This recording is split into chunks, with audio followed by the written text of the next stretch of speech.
why Yo MTV Raps ended. 90s Central. Yeah, I want to know what the hell happened over there. They said they was going 7 years. They could have kept going. So what the hell happened?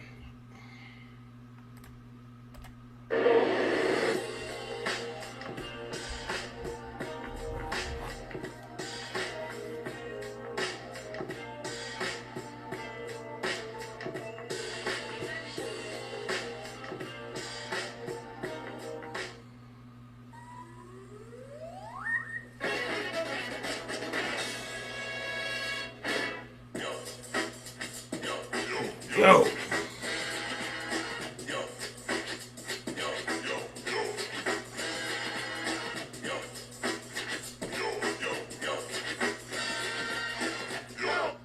Before there was Windows System Park and TRL, there was Yo MTV Raps. Yep. It was a show to watch in the 90s if you wanted to stay up to date on what was going on with the then current state of hip-hop. It was a show dedicated strictly for black culture, similar to Video Music Box, which would air around the same time. Up-and-coming comedians, rappers, and celebrities were able to showcase their talents and help teach America what real hip-hop was through the lens of a camera. The show consisted of premieres for music videos, comedy sketches, iconic interviews, and performances that were held exclusively on Fridays. Music legends from DJ Jazzy Jeff and the Fresh Prince, Run DMC, Tupac, Public Enemy, and Wu-Tang made their presence known in the show. Come close, but right about now, the subject is fear of a black planet. And I'm out here on Strong Island to get to the core of this situation. Let's step to it. What up, y'all? Peace in the Middle East. Strong Island. Yo, flavor. Yo, how come y'all come bum rush in my spot, huh? They don't use double park. So what a double park? I'm gonna say after Say dark. double You know park. what I'm saying? Yo, why y'all come bum rush in my spot, huh? You know what I'm saying? Yo, let me tell y'all something, man. What? New stuff. Yo, What up, man? that's right, I'm on some new stuff. This the 1990s, you know what I'm saying? And if you're Welcome lost, to the you gotta get the Terror 90s, you know what I'm saying? Wait. That's right. How many? What, man? You went What? platinum in like 6 days? So what? No, Wow, man. big deal. You So know, we gonna do our it whole again. thing is just to, just make records and hope people like them, and just come up with new theories and new concepts. It's kind of hard to understand how a show that received so much support, it was dedicated to uplifting black culture, more specifically the rap culture, isn't still standing today. But there is a repeated pattern that could be noticed with all of the music shows that were geared towards the black audience. They never seem to last. It can be said that either low viewership or lack of effort from showrunners can be the downfall of a lot of the shows. No, it wasn't. Although People were watching Yo that. MTV I know Raps that is no now. longer around. It was They just and love to continues cut be stuff one of off. the most pivotal shows for not only hip hop but music in general. Here's what happened to Yo MTV Raps. 1 year before the U.S. viewers got to witness the greatness of Yo MTV Raps, there was a similar program for those who lived in Europe called Yo. It debuted on MTV Europe from 1987 to the mid-90s, catering specifically to the music lovers in Europe. Oh, they had It it was first. originally Okay, I didn't know. produced and hosted by Sophie Bramley in 1987, who had a special appreciation for the rap and dancing. Sure. Jesse Jeff and the Fresh Prince. The Fresh Prince especially, you see. How you doing? I'm awake. I'm ready. I'm very excited about this, and we can do this. You ready? Yeah. I'm ready though. I'm real happy to be in London too. Yeah. It's nice here. African Bambaataa was the first TS on the show, then followed other stars like Public Enemy, LL Cool J, Ice-T, De La Soul, and Eric B. and Rakim. After 1 year of the premiere of Yo on MTV Europe, then came Yo MTV Raps for the U.S. audience, thanks to late Ted Denny and Peter Doherty. Ted Denny had a strong love for hip-hop, but notice how there were little to no videos being played on the channel. Rock videos were taking over during the time, and the only black artists that were being played were Michael Jackson and Prince. But even then, their videos weren't being played enough. When he noticed this, he immediately wanted to change the trajectory of MTV's format. After constantly communicating with the network's runners about getting a new show with black talent, Yeah, back there was MTV soon just a played pilot strictly of Yo music. MTV There was Raps none of this that premiered shows. August It was all 6, music back then. 1988, and would showcase 1 hour full of interviews and the 10 best rap videos. The pilot was hosted by rising stars Jazzy Jeff and the Fresh Prince, along with Jam Master Jay and Run DMC. Like I said, my name is Fresh Prince. Jazzy. Let me ask you something. What's up? Are you enjoying the tour, the Run DMC, Teflon Leather, Run Styles, DJ Jazzy? All that stuff. All that tour. Are you enjoying it? I want everybody to know, right? When you're coming up in That's enough. Coming up next. It's their videos. Payment system, understand us. Bust it out. Check it out. Due to high ratings from the pilot, within 2 weeks, the show officially kicked off, with Fab Five Freddy become the original host because of his contributions to hip-hop and the street art culture. In an interview with Billboard, he said, "I didn't think that deeply about it because I had no perception of how people across the country and around the world were going to fully embrace something that was so English language based. But it was a pleasant surprise to learn that MTV got the highest ratings that it had ever received, and they wanted to check to see if the Nielsen ratings did something wrong." The first episode debuted on September 18th, 1988, with Salt and Pepper and Spinderella as the first guest. The 30-minute show included them in their dance rehearsals with Fab Five Freddy, casually interviewing the girls and learning some of his own moves. Because of the authentic and relaxed feel of the first episode, from there, things only got better for the show. But the increasing growth of Young TV Raps wouldn't have been nearly as possible without Fab Five Freddy's creative thinking. Young Tupac. He didn't want the show to be recorded in the studio. He had a groundbreaking idea to walk around the streets that birthed hip-hop and give the chance for viewers who didn't know much about the artists a closer look into their lives.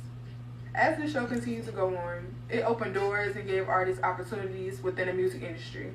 Salt and Pepper, Fresh Prince, and LL Cool J gained their first Grammy nominations, while NWA's second studio album went number 2. Record labels began to notice the immediate success of artists who were put on the show, and began a never-ending cycle of artists and record labels reaching out to be on the next episodes. Because of the show's popularity, the showrunners wanted to add on another show attached to the Young TV Raps brand that would be hosted in what they would call The Basement by Ed Lover and Dr. Dre, then further down the line with T-Money. That's not your job. I'm going back. They always be trying to do that. And he know that the things that he says, 9 times out of 10, they not believe those things. That's all right there. That's my rhyme style. My rhyme style. You been hanging with Prince again, haven't you? You been with Prince. Every time you be with Prince, you come back with some new Prince-looking glasses. You been hanging with Prince again, haven't you? If he didn't even take me. Once again, Prince been hanging out with Prince and didn't take me. I did take you with Prince. You left the room there with, bam, pow. Right there, you was walking outside. She did have back. She got back. She got back. Just like got back. Y'all gonna like this video. I send this video to all my brothers in prison. Peace. This one's for y'all. Baby got back. Y'all gonna like this. Peace. Both Ed Lover and Dr. Dre were hired by Tim Demi through their talents and close connections. The first episode of their show would air on March 13th, 1989. Yeah. And would leave with they were like brothers. Success. Ed Lover was going to say, "Dre and I had done something together on tape at the audition, and I knew it right there. They filmed Dre, they filmed me, and then they filmed us together. I knew it right there. As soon as we did something on tape, the chemistry was just automatic. They were like, we already know.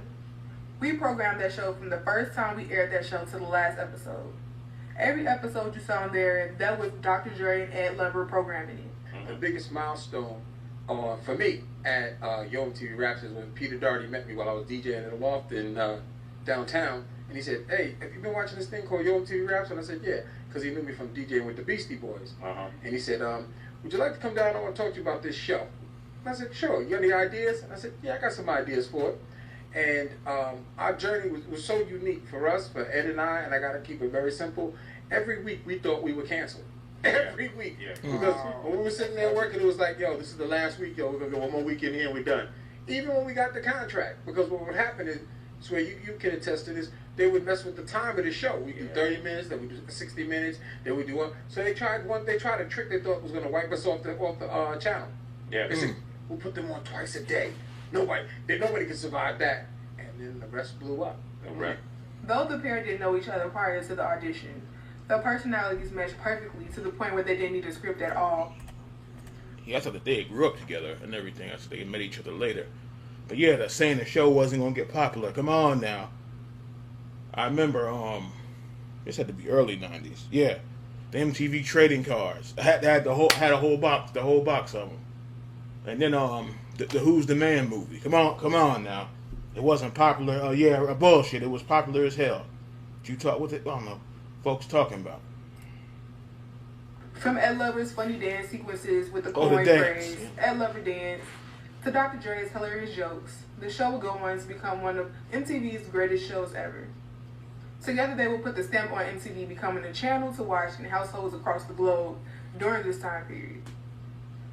Every Friday there were live performances from some of the greatest artists in today's age, like Queen Latifah, Naughty by Nature, Mary J. Blige, and the Fugees.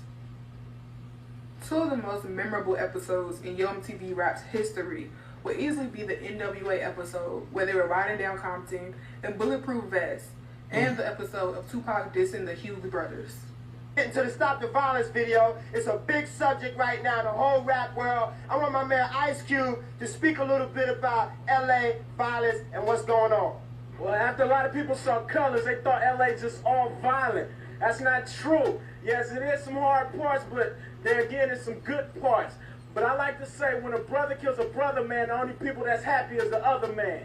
On Yo MTV Raps, let's get into Stop the Violence, Self-Destruction on Yo.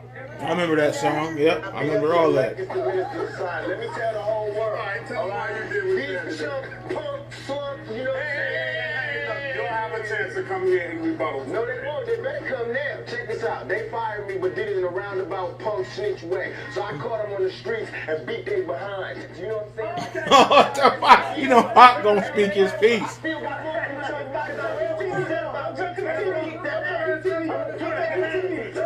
Although Yo MTV Raps was a platform, he didn't give a damn. He didn't. It was also a platform to have black voices heard as well. Artists were able to express how they felt about gun violence and other issues going on within their communities. This is another reason why the show is so meaningful. Years ago, but nowadays they have mental slavery, which is worse. You know, they got you doing things that the government wants you to do as far as negativity, robbing, stealing, killing your own kind. All this is doing is eliminating your own race, which is what they want to do, so you following their plan. So therefore, that's mental slavery. You know what I'm saying? And when we realized that and came up out of that negativity, we called ourselves runaway slaves. Yo MTV Rap's impact became so big that it not only had its own trading cards and t-shirts, but it also had its own special version of Down with OPP called Down with MTV in 1991. During the time of 1992, rap would move into more of the mainstream area with the help of the show, and slowly the art of music was becoming more appreciated. But because of the culture moving into more mainstream, this caused the show's viewership to slowly decrease. Along with this, other shows like Rap City were starting to take over at the BET network, but Yo MTV Rap still had a place in a lot of people's hearts. The show tried to keep its standing on the MTV network, but it became nearly impossible because of the switch in scheduling of the episodes and the lack of hosts. On August 17th, 1995, the show would soon come to an end after 7 strong years. For the last episode, there would be an iconic freestyle that included everyone from Method Man, Rakim, EPMD, Chubb Rock, and more. It was known to be one of the best moments for the culture of hip-hop. The episode showed how Yo MTV Raps is more than just a show, but more of a family dynamic. Since the last taping, there have been other shows that have stepped up and made their own lane. Shows like Rap City, Went on System Park, and Sucker Free held it down for the new generation and continued on until the mid-2010s. Now there are little to no shows that show deep representation for the world of hip-hop. It seems that the mainstream has killed the art of not only TV, but the need for music shows. As of recently, it was announced that Yo MTV Raps would be making a return on the streaming platform Paramount Plus, with a similar format of performances, interviews, and comedic segments. I heard about that, but it ain't gonna be the same. When Dr. Dre was asked about how he felt about there being a possible reboot with the show, this is what he had to say. Yo MTV Raps was a snapshot in time. It happened when it was most needed, when the music industry, the nation, and the world needed something that would unite everyone to a 1, 2, 3, 4 beat, to a boom and a bap, and to a zooga zooga zoo, to an MC getting down on the microphone. But people try to say, let's reboot it. It's a difficult reboot. Certain things were meant for a certain time. Kids aren't going to run home to Yo MTV Raps. Kids are streaming. They're making their own music, shooting their own videos, and don't have time to worry if some channel decides to play it. They just play it themselves. How do you compete against YouTube? I wish them well. Although it is great and the show will be revived, I think it will lack some of the richness that it had 30 years ago. Music just isn't the same. But let me know what you guys think about the reboot of the show. Would you be willing to watch it with the current state of hip-hop? Oh. Don't forget to subscribe. Comment down below. I want to hear what you guys think. And as always, stay nostalgic.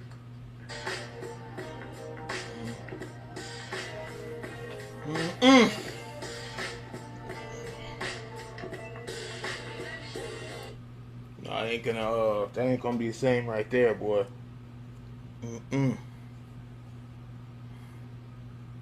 Yeah, cause how popular that was, the trading cards and the movies and everything. It ain't gonna be the reboot. That cause I heard about that. That could stay there. That ain't gonna be like the original. That's like